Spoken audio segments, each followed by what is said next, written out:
you're in for the long-term project. Is part of what drives that you've got such a young squad? I think it's just at the second average, youngest in the Premier League, by far and away the youngest, isn't it, amongst your rivals? So, you know, can you see a generation of success? Is that what drives your enthusiasm and long-term vision? That's one of the main reasons, yes. And then the people that we work with, that's another one. I think the way that our fans, our supporters have invested in the team, the way they have dedicating their energy, their passion to transform the environment, that's a big reason as well. And the other one, because I think in general for this, it's still a lot to squeeze.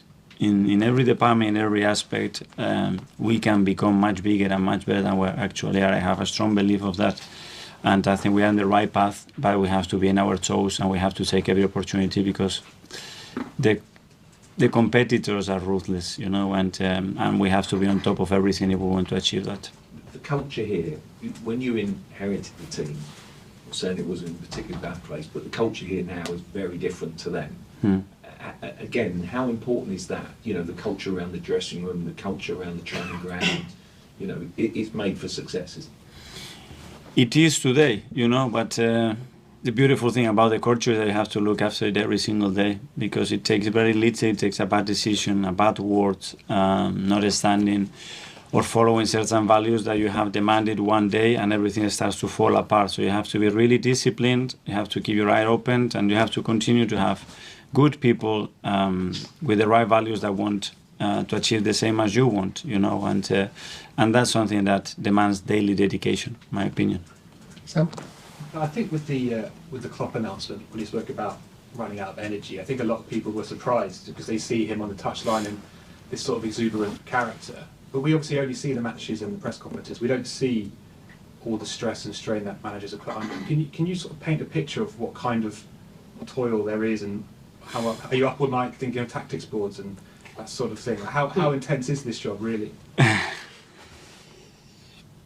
It is a lot. It's a daily challenge. That's how we put it. It's every day there is a roller coaster of things that you have to go through, emotions. You have to try to inspire people, to impact people, sometimes to calm down people. Sometimes you have to motivate people. You have to deal with a lot of things that you cannot control.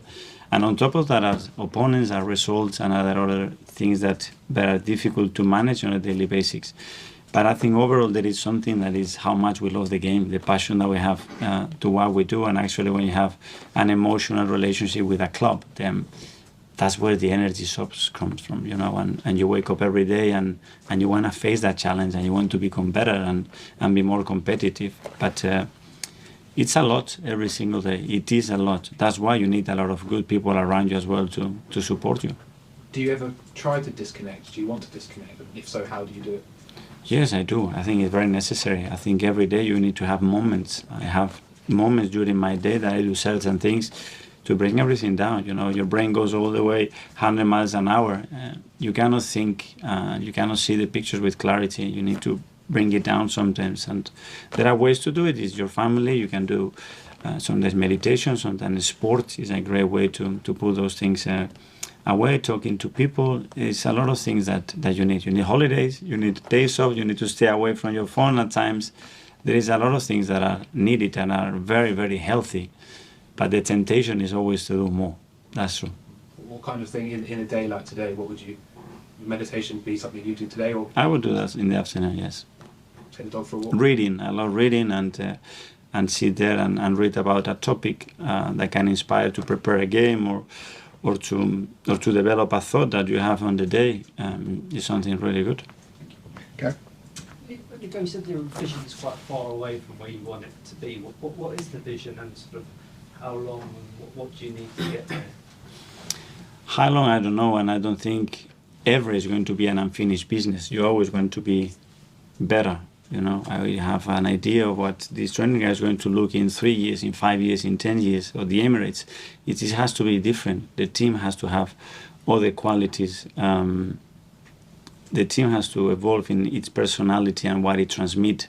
And those experiences are necessary. That's going to happen when we go through Champions League phases and we become a different team, when we won titles like we did, but other major titles. with our players and international level achieve something different, and then that group is to grow. There are a lot of things that we can do, and that's the aim of everybody at the club. Okay, let's take the last couple now. Jordan. Mikel, just on Thomas Partey, obviously you want to be very cautious of him because he had a lot of injuries while he's been at Arsenal.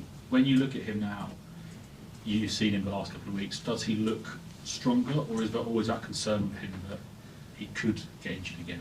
He always looks strong and very good. That's not the issue. Is that, yeah, we need him. We need him to have a big impact for us in the last few months. And he's a player that can really impact the team in a really powerful way. And we need it fit and available. That's it, because it makes us better. We are better when Thomas is in the team.